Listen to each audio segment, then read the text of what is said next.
You're listening to IELTS to Go, a podcast to help busy people prepare for the IELTS exam 10 minutes at a time. I'm Daniel. And I'm Maggie. In each episode, we'll choose a new IELTS speaking topic to discuss. And we'll give you some tips on how you can get a higher score. So, whether you're on your commute, on your lunch break, or wherever else you might find time to listen to us, welcome to IELTS to Go. Hello, Maggie. How are you today? Pretty great. What have you been up to this month? Well, I just finished my Spanish class and right now I'm having a holiday. Oh, that's great. What holiday is it? It's the national holiday. Okay, national holiday in China. So, what exactly is that? Well, it is for remembering the independence of China. Okay. And what is it that people tend to do during national holiday in China? Well, the first day of national holiday is a day for celebrating.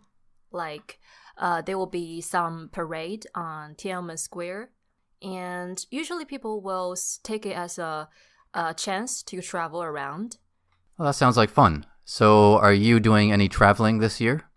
Not really. You know, during national holiday, it's crowded everywhere. Sometimes you couldn't even walk.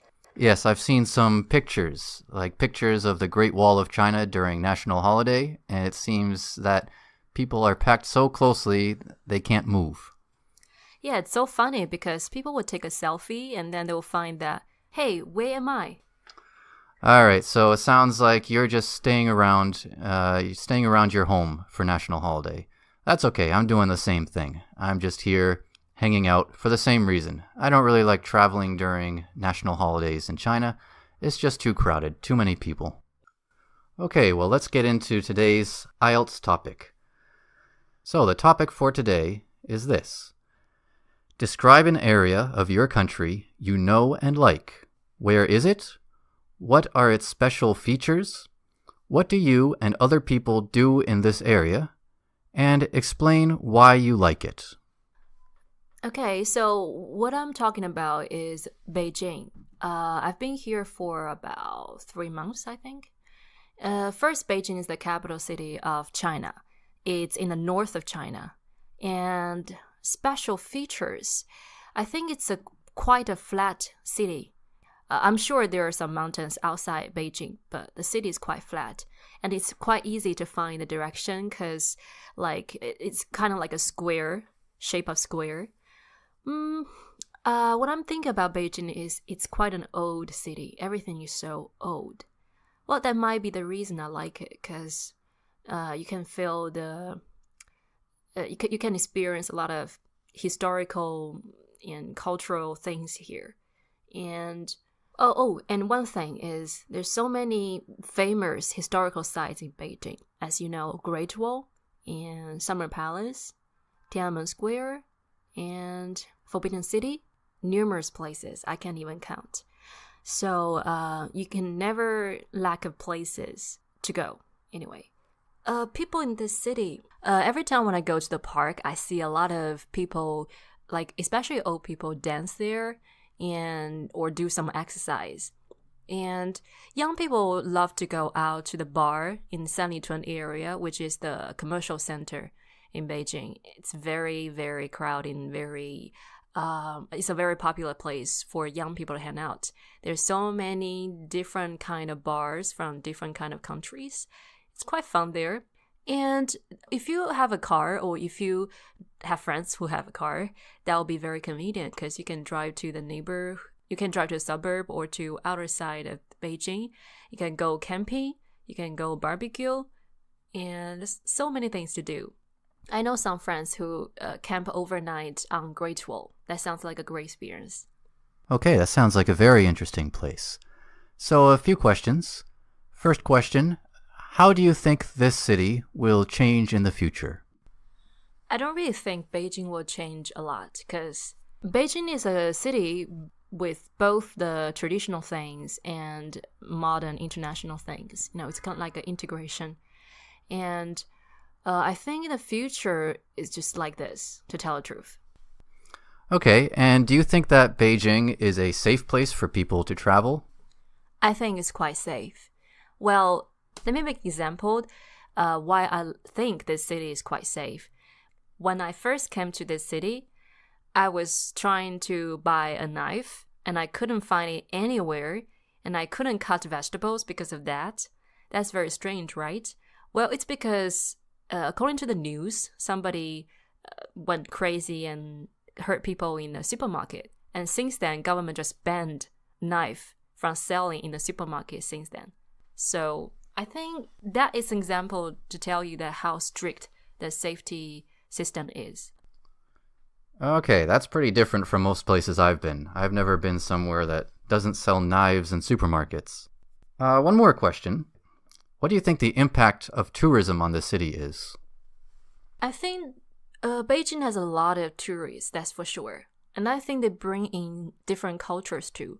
So it could be the impact on this city is that tourists from all over the world will make the city more interesting and colorful. It's integrated with a lot of things, a lot of different cultures, a lot of different customs or traditions. And I think the impact on Beijing is that Beijing will become more open and more interesting and more international. Okay, thanks, Maggie.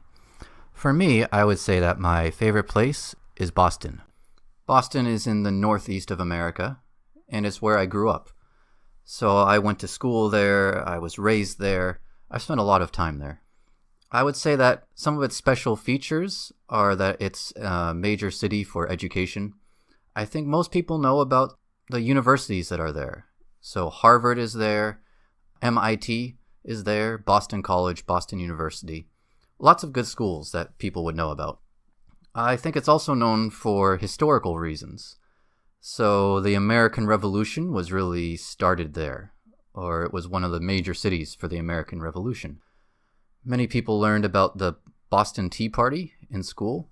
So this is one of the events that started the American Revolution against England. So I would say that a lot of tourists there like to go around and look at the historical sites. There's something called the Freedom Trail, and this runs through Boston. It's meant to be the trail that Paul Revere went through as he was warning the people in Boston that the British Army was coming.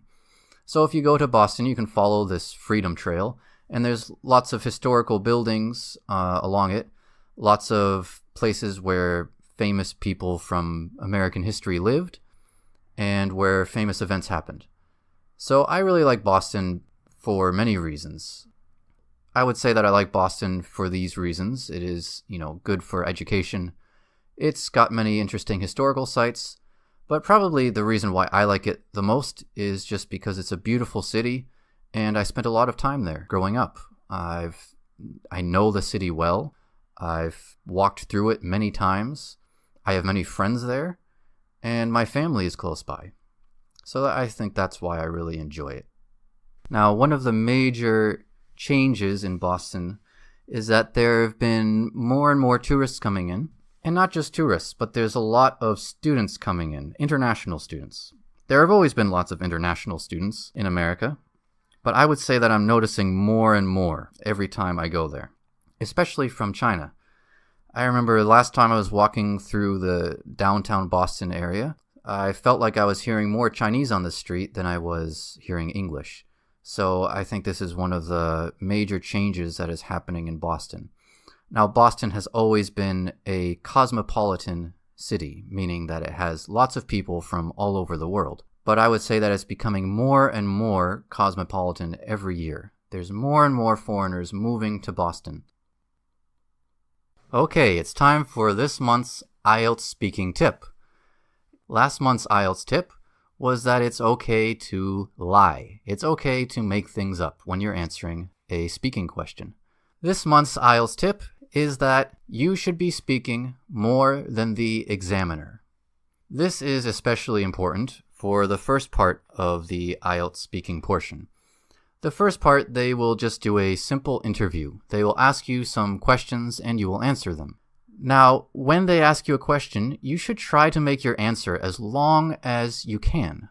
especially for the first questions that are very easy. So let me give you an example. When I practice the IELTS with my students, often the first question will be something simple, like, what do you do? Are you a student or are you working? And my students will often just answer very, very simply. They'll just say, I'm a student.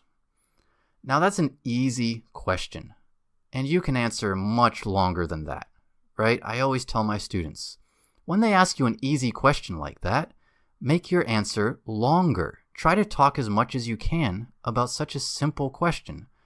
Don't just say, I'm a student. Say where you are a student. Say what you are studying. Say what you would like to study in the future. What are you working towards? Don't just say, I'm a student. Now, there are a couple reasons for this.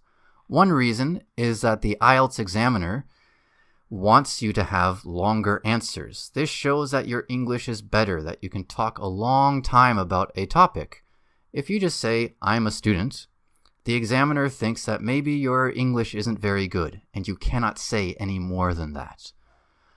Another reason is that an IELTS examiner will only spend a certain amount of time on each portion of the speaking test.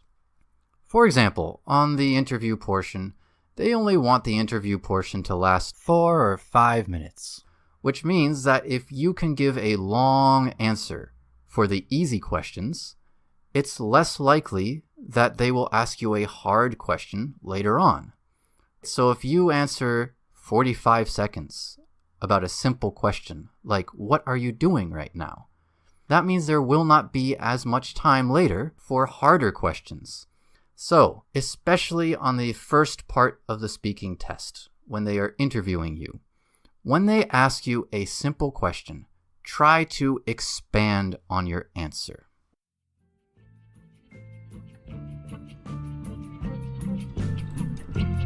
We hope you found this podcast useful. Please check back next month for our next episode. If you have any questions or comments about how we can improve the podcast, you can email us at ielts2go@gmail.com or find us on Facebook at IELTS2Go Podcast.